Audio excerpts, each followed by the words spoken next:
वो नाग जब उस बच्चों दोनों को खाने के लिए जाता है, तभी वो जल परी अपनी जादुई शक्ति से वो छोटी छोटी दो बच्ची को अपने पास लेकर आती है। एक दिन बारिश और तूफान की रात में टोना और टूनी एक बड़ा सा पेड़ को ढूंढ रही थी। तभी अचानक वो टोना और टूनी एक तालाब के पास एक बड़ा सा पेड़ को देख पाती है। टोना, क्या तुम उस बड़ा सा पेड़ को देख रही हो?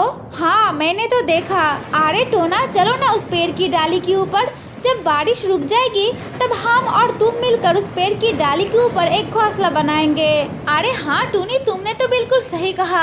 अब तो तूफान और बारिश हो रही है, अब ज्यादा दूर जाना ठीक नहीं होगा। अब चलो टूनी, उस पेड़ की डाली के ऊपर जाकर बैठते हैं। ये कहकर वो दोनों उड़कर उस डाली के ऊपर जाकर बैठ जाती है। लेकिन टोना और टूनी को पता नहीं थी कि इस पेड़ की डाली के ऊपर घोंसला बनाने से उन लोगों के साथ क्या होगा।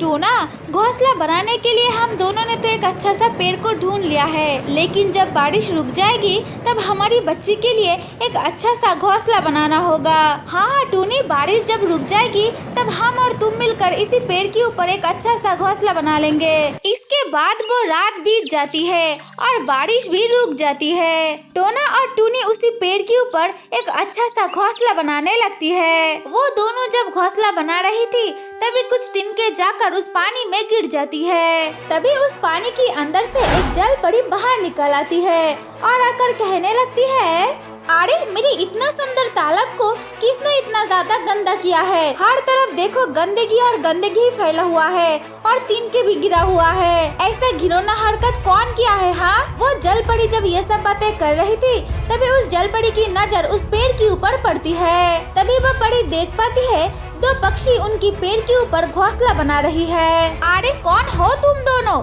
तुम्हारी हिम्मत कैसी हुई हमारी पेड़ के ऊपर घोंसला बनाने के लिए?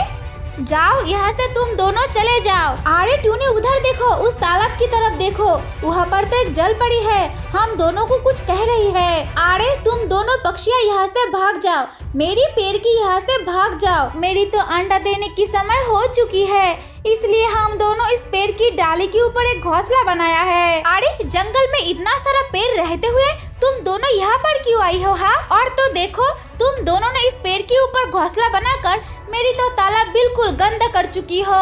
मैं तुम दोनों को भली भती कह रही हूँ, अगर तुम दोनों अपनी जान को बचाना चाहती हो तो इस पेड़ के ऊपर से चले जाओ। हम दोनों ने बहुत ही ज्यादा मेहनत करके यहाँ पर घोंसला बनाया है, हम दोनों को यहाँ पर कुछ दिन रहने के लिए दे दो। टूनी चिड़िया की अंडे में से बच्चा जब बाहर निकल कर आएगी तभी हम दोनों इस जंगल से हमेशा हमेशा के लिए चले जाएंगे। तुम दोनों ने तो मेरी बात नहीं मानी। अब देखना, इस जंगल में और एक जन रहता है, उनको अगर पता चला कि तुम दोनों ने इस पेड़ के ऊपर घोंसला बनाया तो तुम दोनों को तो वो मार ही डालेगी। ये कहकर वो जल परी उस पानी के अंदर फिर से चली जाती है। वो जल परी किसकी बात कर रही थी?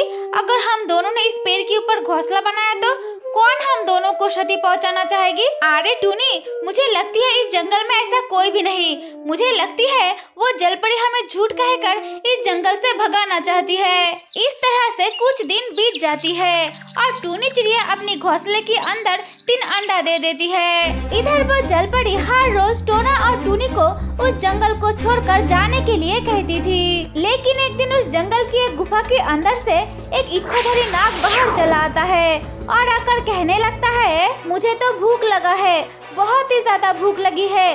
अब मैं अपने सामने जिसको ही देख पाऊंगा मैं तो उसको ही खा लूंगा।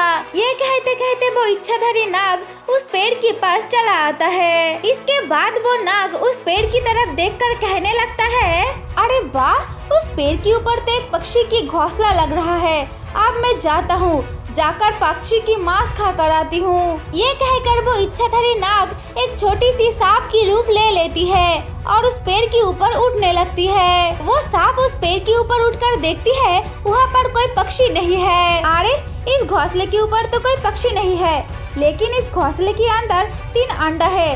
अब मैं एक काम करती हूँ, मैं इन तीनों अंडों को खाकर अपनी भूख मिटा लेती हूँ। ये कहकर वो सांप पक्षी की एक अंडा खाने लगती है। तभी उस तालाब के अंदर से वो जल परी बाहर निकल कर आती है। वो जल परी जब उस पेड़ की तरफ देखती है तो देखती है वहाँ पर एक सांप बैठी हुई है और वो सांप टूनी चिड़िया की एक अंडा खा लिया है। अरे उस पेड़ के ऊपर तो एक इच्छाधारी नाग बैठी हुई है और उसने तो एक अंडे को खा लिया।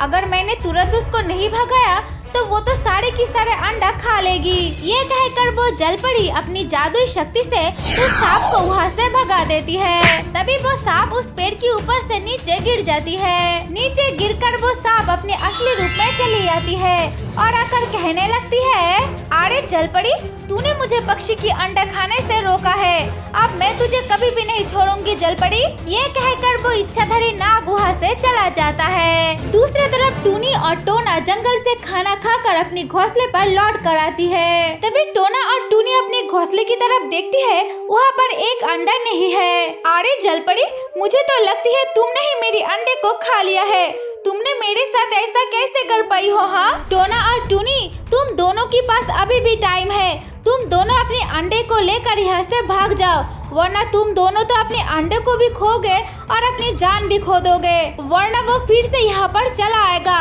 और आकर सब कुछ खा लेगा। ये कहकर वो जल परी उस पानी के अंदर चली जाती है। इसके बाद बहुत दिन बीत जाती है और टूनी की अंडे में से छोटे छोटे दो बच्चा बाहर निकल कर आती है। दूसरी तरफ वो जल परी फिर से तालाब की बाहर आती है और कुछ फल खाकर फिर से अपने तालाब के अंदर चली जाती है। इस तरह से हर रोज बीतने लगती है। अरे टूनी, चलो जंगल के बाहर चलो, कुछ खाना खा कर आते हैं। इस पेड़ के ऊपर फल तो जरूर है, लेकिन इस पेड़ की फल अगर खाया तो वो जल परी बहुत ही ज्यादा गुस्सा हो जाएगी और गुस्से में आकर हमारी बच्चा खा लिया तो। हाँ टोना, तुमने तो बिल्कुल सही कहा। अब चलो हम दोनों बाहर जाते हैं और कुछ खाना खा कर आते हैं। ये कहकर टोना और टूनी वहाँ से उड़कर बाहर चली जाती है खाना ढूंढने के लिए।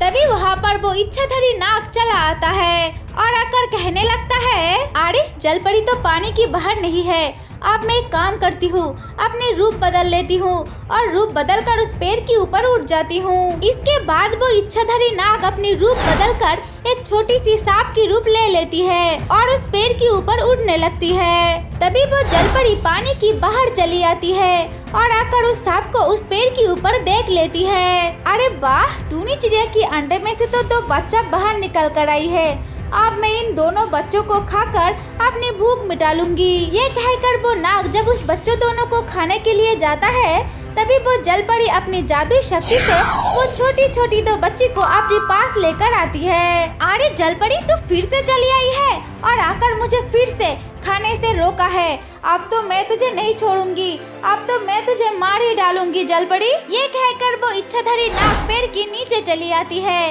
और वहाँ पर छुप जाती है। तभी वहाँ पर टोना और टूनी चली आती है और आकर देखती है टोना और टूनी की बच्चा उस घोंसले पर नहीं है, उनकी बच्चा तो उस जल परी की हाथों में है। ये देखकर टोना टूनी कहने लगती है, अरे दुष्ट जल परी, तुमने तो मेरी एक अंडे को खा लिया है, अब मेरी बच्ची को भी खाना चाहती हो? तभी वो जल परी अपनी जादुई शक्ति से वो छोटी छोटी दो बच्ची को उसके घोंसले पर भेज देती है। टोना टूनी अपनी दो बच्ची को बिल्कुल सुरक्षित देखकर बहुत ही ज्यादा अचंभित हो जाती है। तभी वहाँ पर एक कालू कौवा चली आती है और आकर कहने लगती है, अरे टोना टूनी, तुम दोनों ने तो जल परी को गलत समझा है, वो टोना और टूनी तो तुम्हारी बच्ची दोनों की जान बचाई है और इससे पहले भी तुम्हारी दो अंडों को भी बचाया था। तुम्हारे अंडे तो एक इच्छाधारी नाग आकर खा गया था और उनकी हाथ से वो जल परी थी जिसने तुम्हारी अंडे दो को बचाई थी, और आज भी वो इच्छाधारी नाग आया था तुम्हारी बच्ची दोनों को खाने के लिए और उनकी हाथ से वो जल पड़ी थी